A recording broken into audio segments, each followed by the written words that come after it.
This video will probably be short and sweet, but we're going to be talking about elbowing from mount and how to do it, thinking of different concepts when you're throwing elbows, and how to block and how to move around when you're going for an elbow from mount. To start off, if you don't know what I'm talking about when I say mount, this is just me being on top of the opponent, usually sitting somewhere along the hip line on the belly.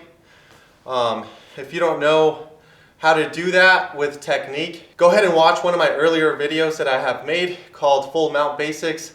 I will put a link in the description below. And then come back to this one. If you already know a little bit about mount, I'm just going to do a quick recap. You want to pinch your knees together. All right, that's one of the biggest things in being in mount, is pinching those knees together. You can either float with your knees being so pinched well together that all your weight is on your bag or the opponent. You can move back and forth freely, or you can put your toes down, all right, and just still make sure that your knees are tight, that you're putting pressure, not all your weight is on your toes, that you're still putting pressure and resistance for the bag or the opponent. All right, so let's talk about posture. You usually want to be maybe just slightly bent forward, if not kind of just leaning back with a straight spine, okay? You want to make sure that your weight is still on your opponent, but if you're not in the pocket trying to work on your offense or using your defense to block hits coming along, then you're just putting yourself in danger here, okay? So to start off, make sure that your posture is up and right.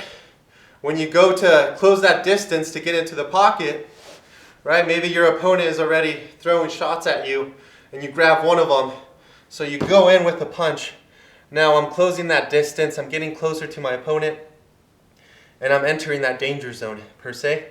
So if you're here, right, you might want to distract with a couple more punches. You can make them fast to distract. All right, they don't have to be those knockout powerful punches right here. No. All right, you can do some fast ones. Distract.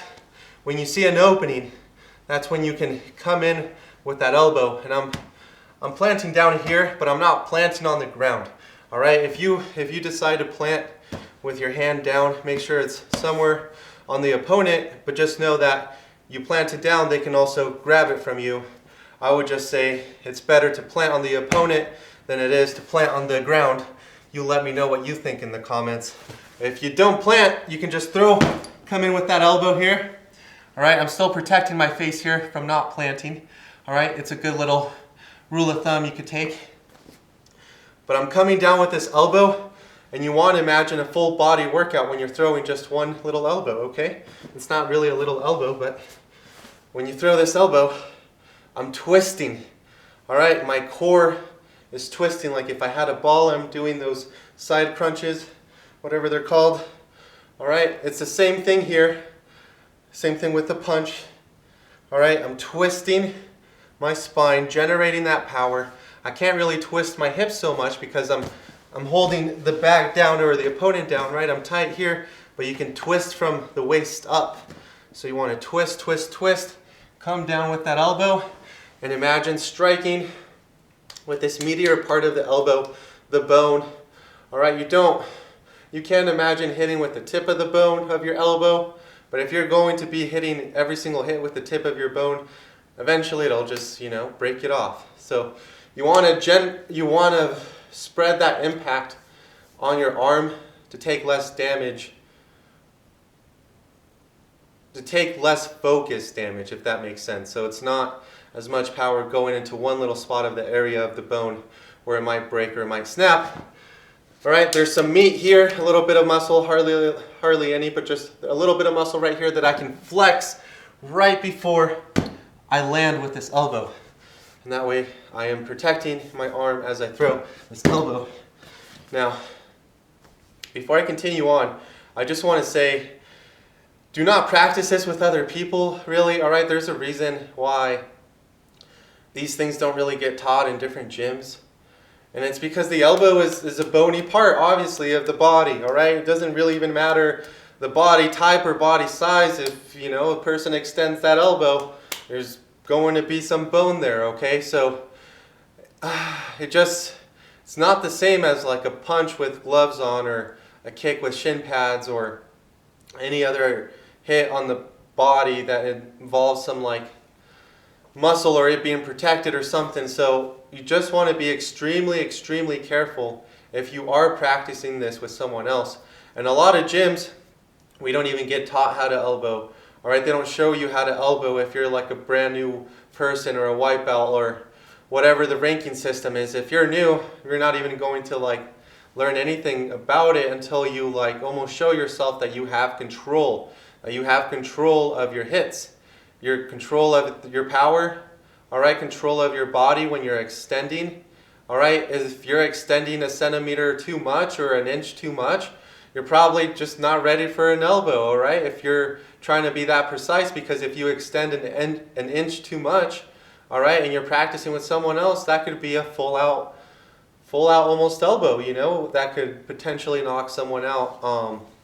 So these moves do get taught by other YouTubers, how to elbow. All that stuff is out there on YouTube, on the internet. You can find it. But I just want to say, like, prove to yourself that you have control of your power, your own body, before you start practicing with someone else, and it'll just be a safer environment for you both. And if the other person is practicing elbows too, you want to make sure that they're in control of their body and their power too, right? Or if they're not in control, you might be getting knocked out too. Like, an elbow's quick, it's fast, and it's sharp and strong. So do not be messing around with these. Practice on a bag first. For many people, it might take years before you gain that control of your own body and you're pretty precise with your movement. All right. So to continue on, I just had to spit that out there if you know what I mean. To continue on, when you're throwing this elbow, you can just throw an elbow from up here. All right, come down and land, but did you see how much of a rainbow I'm creating by doing that? Okay, it's pretty predictable. If the person knows what they're doing, they're going to move their head. They're going to be moving their hips constantly, trying to get you off. It's not going to work, so you might just want to distract with a punch or two. All right, even if you're coming down to the side, even if they have their leg wrapped around your neck and shoulder and they're taking you down, but before you go all the way down, you have a second and a half before touching that ground. So, elbow, okay, you see what I'm saying? They can come from different angles. They don't have to be from up here. They can be from the side. All right, I still have weight here on my leg, on the opponent, and I'm able to hook onto their hips. So I make sure that I don't get thrown off this way, but I am taking a risk now. All right, they can throw me this way, so I just have to be quick with it.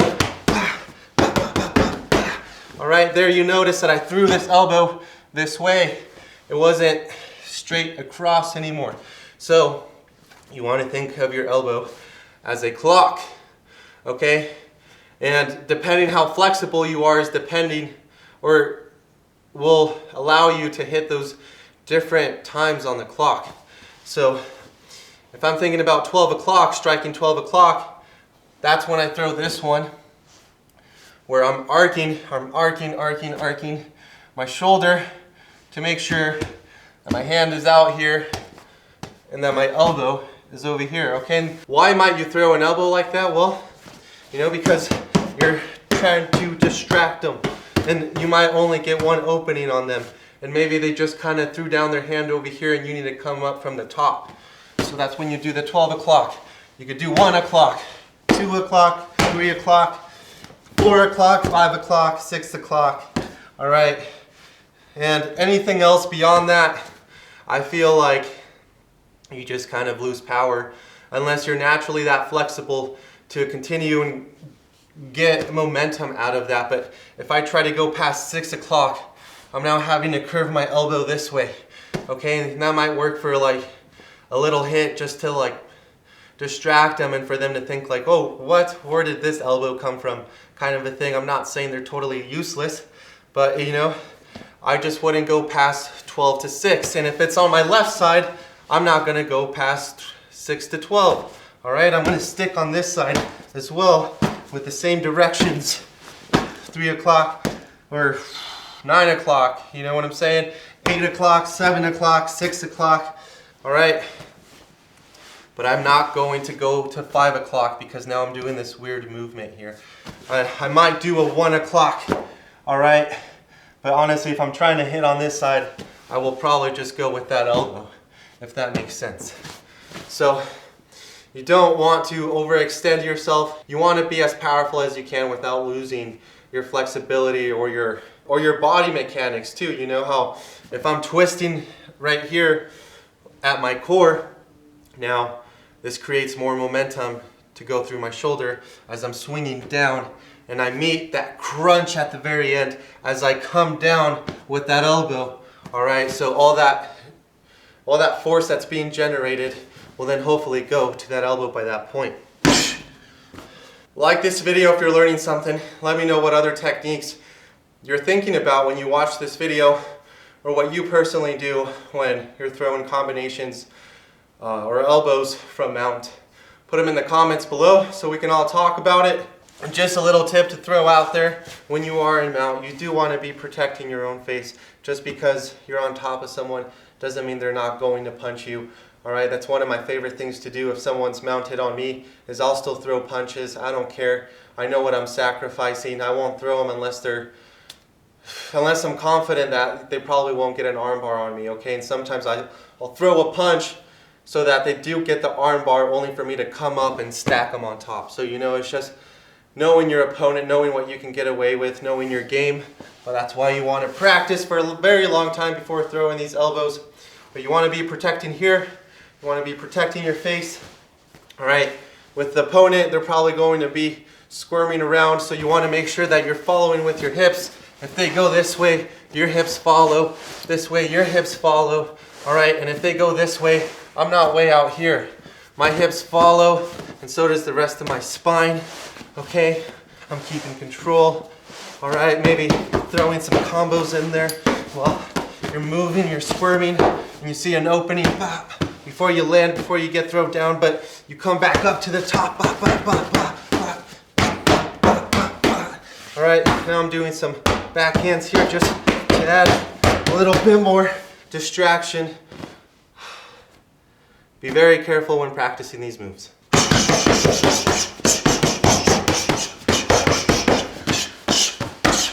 That was another thing I didn't talk about. You can also come up from the top with this elbow if you just need to get around a defense, a shield that they're building. Maybe this is a good way to knock that shield, those arms out from in front of their face. So to then maybe come back with this elbow. All right, it's just another option. You are allowed to be creative from here, but just know that if you're over-compromising too much, you will lose your power, and there's no point really in over-compromising. So know your limits.